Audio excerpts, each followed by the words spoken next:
আশ্রয়দাতা ব্রাহ্মণের গৃহে আগত ব্রতচারী অপর এক ব্রাহ্মণের মুখে পাণ্ডবেরা পাঞ্চাল দেশের দ্রৌপদীর অদ্ভুত স্বয়ংবর বৃত্তান্ত শুনলেন। ব্রাহ্মণ দ্রুপদ রাজার মহাযজ্ঞে ধৃষ্টদ্যুম্ন ও শিখণ্ডীর উৎপত্তি ও দ্রৌপদীর অজনী জন্মের কথাও বললেন। পাণ্ডবেরা বললেন, দ্রুপদ রাজার পুত্র ধৃষ্টদ্যুম্নের যজ্ঞাগ্নি থেকে এবং দ্রৌপদীর যজ্ঞবুদ্ধি থেকে কী প্রকারে সেই অদ্ভুত উৎপত্তি ঘটেছিল।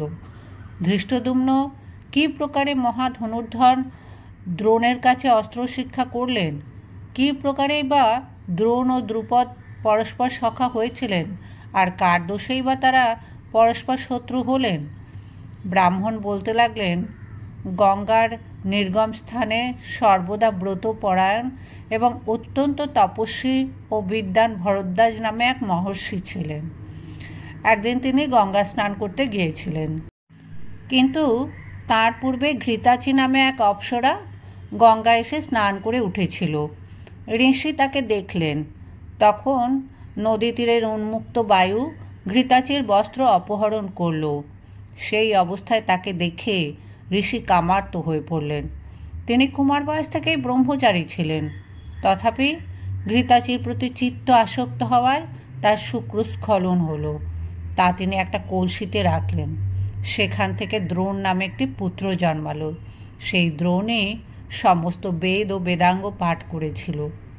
এদিকে ভরদ্বাজের সখা পৃষৎ নামের এক রাজা ছিলেন। তার দ্রুপদ নামের এক পুত্র সেই সময়ে জন্মেছিল। সেই দ্রুপদ প্রতিদিন ভরদ্বাজের আশ্রমে গিয়ে দ্রোণের সঙ্গে খেলা করতেন এবং অধ্যয়ন করতেন। তারপর পৃষৎ পরলোক গমন করলে দ্রুপদ রাজা হলেন। দ্রোণও শুনলেন যে পরশুরাম নিজের সমস্ত সম্পত্তি দান করবার ইচ্ছা করছেন। পরশুরাম বনে প্রস্থান করছেন। এমন সময় দ্রোণ তাঁকে গিয়ে বললেন, হে ব্রাহ্মণ শ্রেষ্ঠ, আমি ধনার্থী হয়ে এসেছি। আমার নাম দ্রোণ। পরশুরাম বললেন, ব্রাহ্মণ, আমি এখন এই কেবল এই শরীরটাকেই অবশিষ্ট রেখেছি, অতএব অস্ত্র বা শরীর এর একটিই নিতে পারেন। দ্রোণ বললেন, সমস্ত অস্ত্র, তার প্রয়োগ ও উপসংহার আপনি আমাকে দান করুন। পরশুরাম বললেন, তাই হোক। এই কথা বলে পরশুরাম দ্রোণকে সেই সমস্ত দান করলেন। দ্রোণও তা পেয়ে কৃতকার্য হলেন। দ্রোণ পরশুরামের কাছে অভীষ্ট ব্রহ্মাস্ত্র লাভ করে অত্যন্ত হৃষ্টচিত্ত হলেন এবং মনুষ্যের মধ্যে সর্বপ্রধান যোদ্ধা হলেন। তারপর প্রতাপশালী দ্রোণ দ্রুপদ রাজার কাছে গিয়ে বললেন, পুরুষশ্রেষ্ঠ, আপনি আমাকে সখা বলে মনে করুন। দ্রুপদ বললেন, অক্ষত্রিয় ক্ষত্রিয়ের, অরথি রথির এবং অরাজা রাজার সখা হন না। সে যাই হোক, আপনি এই সখিত্বের জন্য কি চাইছেন? বুদ্ধিমান দ্রোণ মনে মনে দ্রুপদের প্রতি কর্তব্য নিশ্চয় করে কৌরবদের রাজধানী হস্তিনায় গমন করলেন। দ্রোণ উপস্থিত হলে ভীষ্ম তাকে নানাবিধ ধন দান করে তার কাছে আপন পৌত্রগণকে শিষ্যরূপে সমর্পণ করলেন। তারপরে দ্রোণ সেই সকল শিষ্যকে কাছে এনে দ্রুপদ রাজার দুঃখ উৎপাদনের জন্য এই কথা বললেন, হে নিষ্পাপ শিষ্যগণ, শিক্ষকের বেতন বিষয়ে আমার মধ্যে যা আছে তোমরা অস্ত্র শিক্ষা করে তা আমাকে দেবে বলো। তখন অর্জুন প্রভৃতি শিষ্যগণ বললেন, তাই হবে। তারপর পাণ্ডব প্রভৃতি শিষ্যগণ অস্ত্র শিক্ষা করে যখন দ্রোণের অভীষ্ট পূরণের জন্য কৃত নিশ্চয় হলেন, তখন দ্রোণ আবার বললেন, পৃষতের পুত্র দ্রুপদ নামে এক ব্যক্তি ছত্রবতীর রাজা। তোমরা সত্বর তার কাছে থেকে তার রাজ্য এনে আমাকে দান করো। তারপর পাণ্ডবেরা যুদ্ধ জয় করে মন্ত্রীদের সঙ্গে দ্রুপদকে বেঁধে এনে দ্রোণকে দেখালেন। দ্রোণ বললেন, রাজা, আমি পুনরায় আপনার সঙ্গে সখিত্ব প্রার্থনা করেছি, অথচ আপনার মতে অরাজা রাজার সখা হতে পারে না। অতএব আমি আপনার সঙ্গে রাজত্ব করার জন্য এই যত্ন করেছি, আর আমি উত্তর তীরে রাজা হলাম। দ্রোণ একথা বললে পাঞ্চালরাজ দ্রুপদ অস্ত্রজ্ঞ শ্রেষ্ঠ অথচ ব্রাহ্মণ প্রধান দ্রোণকে বললেন, মহামতি দ্রোণ, আপনার মঙ্গল হোক। আপনি যেমন বলেছেন তেমনই হবে। আপনার ইচ্ছানুযায়ী চিরসখিত্ব আমি স্বীকার করলাম। মুখে স্বীকার করলেও দ্রুপদ দ্রোণকৃত অপকার মুহূর্তের জন্য বিস্মৃত হলেন না। উৎকৃষ্ট পুত্র লাভের জন্য তিনি প্রথমে ব্রাহ্মণ শ্রেষ্ঠ উপজাজের কাছে, পরে উপজাজের পরামর্শ অনুযায়ী জাজের কাছে গিয়ে তাকে যোগ্য করার জন্য আবেদন করলেন। বহুতর গরু দক্ষিণার বিনিময়ে জাজ যোগ্য করতে সম্মত হলেন। তারপরে যথানিয়মে জাজ পুত্রযাগ যজ্ঞের কার্যারম্ভ করলেন। যজ্ঞ শেষ হলে জাজ দ্রুপদের মহিষীকে বললেন, রাজ্ঞী পৃষৎ, আপনি আসুন, আপনার দুটি সন্তান উপস্থিত হয়েছে। রানী বললেন, ব্রাহ্মণ, আমি এখন মুখ ধুইনি এবং স্নান না করায় এখনও অঙ্গে তৈলের সুগন্ধ রয়েছে। অতএব জাজ, একটু অপেক্ষা করুন। পুত্র আমার প্রিয় হলেও এখনই আমি হব্য গ্রহণ করতে পারি না। জাজ বললেন, জাজ পাক করেছেন, উপজাজ অভিমন্ত্রিত করেছেন, সুতরাং এই হবি কেন অভীষ্ট ফল জন্মাবে না? অতএব রানী, আপনি আসুন বা থাকুন।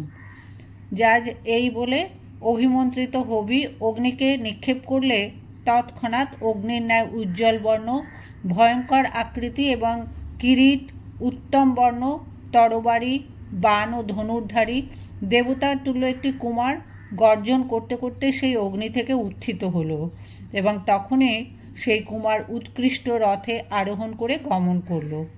তাতে পাঞ্চালগণ আনন্দিত হয়ে সাধু সাধু বলে কোলাহল করতে লাগল। তখন এই পৃথিবী আনন্দে পরিপূর্ণ হয়ে পাঞ্চালগণকে ধারণ করতে অসমর্থ হয়ে উঠলেন। আর সেই সময়ে গগনচর অদৃশ্য এক মহাপ্রাণী এই কথা বলল যে, দ্রোণ বধের জন্য উৎপন্ন এই রাজপুত্র পাঞ্চালগণের ভয় দূর করবে এবং যশ জন্মাবে, আবার রাজাদেরও শোক নষ্ট করবে। তখন যজ্ঞবেদীর মধ্য থেকে একটি কন্যা উত্থিত হলো, তার নাম পাঞ্চালী। কুমারী চাপি পাঞ্চালী বেদী মধ্যাৎ সমুত্থিতা সুভগা দর্শনীয়াঙ্গী সসীতায়ত লোচনা শ্যামা পদ্মপলা সাক্ষী নীলকুঞ্চিত মূর্ধজা তাম্রতুঙ্গী নখী সশুস্র চারুপীন পয়োধরা। আর যজ্ঞবেদী মধ্য থেকে একটি কন্যা উত্থিত হলো, তার নাম পাঞ্চালী। দেহের কান্তি মনোহর, অঙ্গ সকল সুদৃশ্য, নয়নযুগল সুন্দর কৃষ্ণবর্ণ এবং সুদীর্ঘ, শরীরের বর্ণ শ্যাম, নয়নযুগল পদ্মপত্রের ন্যায়, কেশকলাপ কুঞ্চিত ও কৃষ্ণবর্ণ, নখসমূহ তাম্রবর্ণ ও উন্নত, ভ্রুযুগল মনোহর, আর স্তন দুটি সুন্দর ও স্থূল। আগত ব্রাহ্মণের কাছে পাণ্ডবগণ পাঞ্চালীর এই অলৌকিক আবির্ভাব কাহিনী শুনলেন এবং আরও শুনলেন যে এই অসামান্য রমণীর স্বয়ংবর অনুষ্ঠিত হতে চলেছে। পাণ্ডবদেরও সেই সভা দেখার আগ্রহ জন্মালো। কুন্তী তার পুত্রদের মানসিক ভাবের পরিবর্তন বুঝতে পারতেন। তিনি যুধিষ্ঠিরকে ডেকে বললেন, যুধিষ্ঠির, আমরা এই মনোহর নগরে আনন্দে বিচরণ করে ভিক্ষান্ন লাভ করে থেকে ব্রাহ্মণের বাড়িতে দীর্ঘকাল আছি। এখানকার মনোহর বন উপবন আমাদের দেখা হয়েছে। এখন আগের মতো আর ভিক্ষান্ন পাওয়া যাচ্ছে না। যদি তোমার মত হয় তবে চলো, আমরা পাঞ্চাল দেশে যাই, সেখানে নতুন বস্তু দেখতে পাবো। যুধিষ্ঠির, আমি শুনেছি পাঞ্চাল দেশে অনায়াসে ভিক্ষা পাওয়া যায় এবং রাজা দ্রুপদ ব্রাহ্মণদের বিশেষ হিতকারী, আর এক জায়গায় দীর্ঘকাল থাকাও উচিত নয়। যদি তোমার মত হয় তবে আমরা পাঞ্চাল দেশে যাই।